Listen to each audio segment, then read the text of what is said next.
Oh, I think using that conditioner worked perfect. Oh yeah, it just peeled right off. Brilliant. This is piezoelectric technology. So I've got 3 different crystals in my blend that are piezoelectric. So that means when you put certain crystals and minerals under pressure, that pressure actually creates a beautiful electrical charge. And this is in every piece of technology that we own today. It's there we go. Hello, Aubrey here, and I've had so many people ask me about how I create my piezoelectric full Enhydro pieces. So today I am going to show you how. Princess Heart. And I call it Princess Heart because of the size.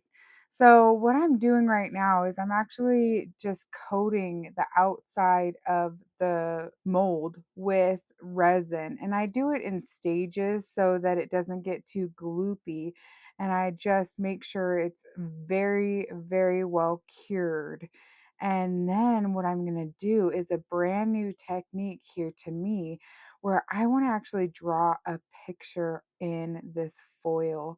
And I just went and did this amazing road trip, went through the Redwoods, and they are so inspiring. I wanted a forest in the back of this pendant. So I'm using a piece of foil, and as you can see, it's just a pen, and I'm just drawing on this piece of foil, lightly sketching this out. And then I'm going to go back through and push a little bit harder.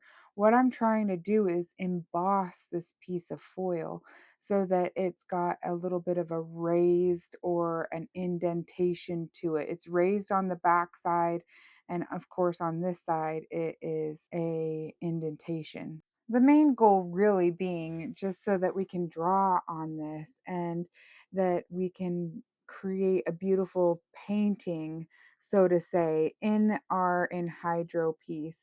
Now, this is Enhydro. What I mean by saying Enhydro is I'm going to put full moon water into this pendant. It's been charged and activated by the full moon. It is living, beautiful, happy water. And put him in these pendants because I do believe that water holds a frequency, it holds a memory.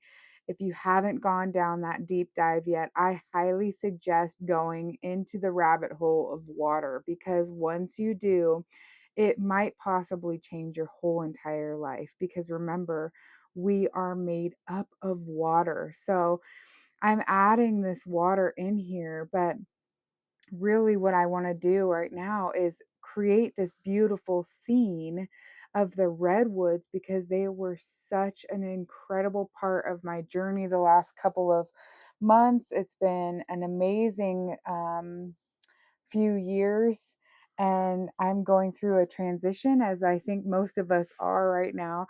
And here I'm just using a toothpick, as you can see, to really define those lines. This is just all make believe, right? I didn't go based on anybody else's design. This is just something I'm playing with, and that's all it's about, is just playing with it. Now, this is one thing that I noticed didn't do a whole lot for me is I turned this foil around and started pushing that foil up from the backside. And it's okay, but it didn't do so much. It's probably unnecessary. Now what I'm going to do is I'm actually going to apply this conditioner that I got from the dollar store. You can apply anything, lotion, conditioner. Just want to make sure that your piece is not going to stick to that foil. So then you're going to paint on your resin, and I missed the video about that because my camera shut down or I ran out of storage, something, but I guess I missed that video. So sorry about that. I just painted on the resin and cured it a few times and did a couple of layers of it. And then you can see that I've come up with this raised little piece of paper, basically resin paper. And now I'm just painting it with mica powders, and I'm just going along and deciding what color I want and just painting it. Now, if your mica powders don't stick to cured resin, then you can add a little tiny bit of resin on there to make it sticky, and then just cure it really quickly, like a flash cure, so that it still remains tacky and sticky, and then go in with your mica powders. And I'm just doing a little sunset scene here with some beautiful yellows and golds, and then some pinks, and just making it a little sunset scene. This is the fun part, right? You can your let your imagination go and just do whatever you want. So now I'm just gonna dust off any extra mica powders, and everything's looking pretty darn good. I love this baking sheet. It's the silicone baking sheet I found at like grocery outlet or something, and I just cut it up, and it's a very easy way to keep your workspace and your pieces from sticking to everything. You can clean any extra bits off that you don't want. Like here, I'm cleaning off some of the sunset mica powders off of the trees so the trees will stand out a little bit better. I did find out after the fact too that you can actually use marker on this while you're doing it, but just some markers will bleed once you put the top coat on, the resin top coat. So you just want to do a little testing before you do it on your final piece. Unfortunately, I lost the next episode or the next section of this video with my recording device that I was recording on, but simply speaking, all you're going to do is put the back on the front. And if you want to have anything in the inside, whether it be glitter, or in my case, I use the stones that I pulled right out of the redwood forest, in the middle of the redwood forest from the Eel River. Um, I put that in the cabochon before I sealed it all up. And then I sealed it up, the back on the front, with that beautiful little scene in there. I sealed it up with resin. And the biggest thing is polishing it and filing it and buffing it out so that everything is nice and smooth. I use these sanding blocks that I get in the drywall section at the hardware store. And in this case, I'm deciding to use this beautiful reclaimed copper.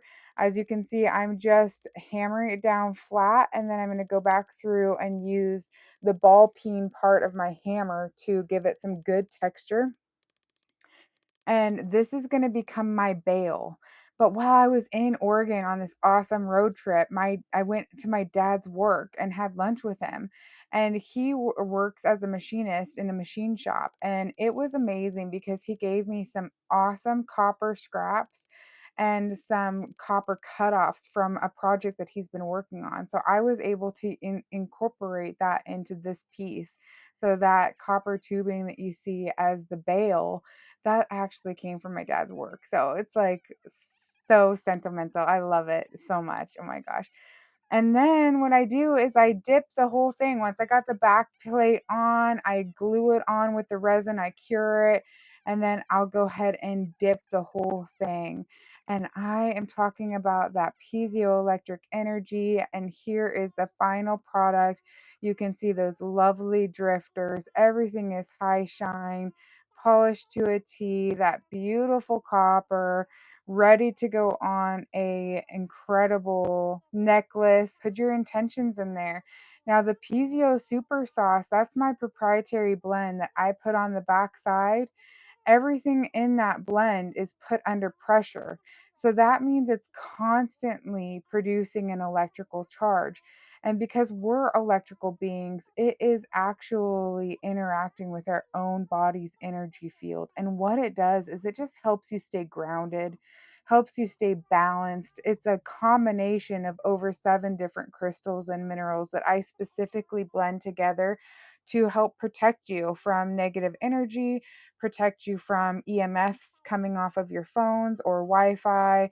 It helps shield you from energy vampires, but then it also will help amplify your energy because quartz is an amplifier. It'll amplify you amplify intentions. So, and then that water in there is also programmable, you guys. So you can ask that water questions and program it.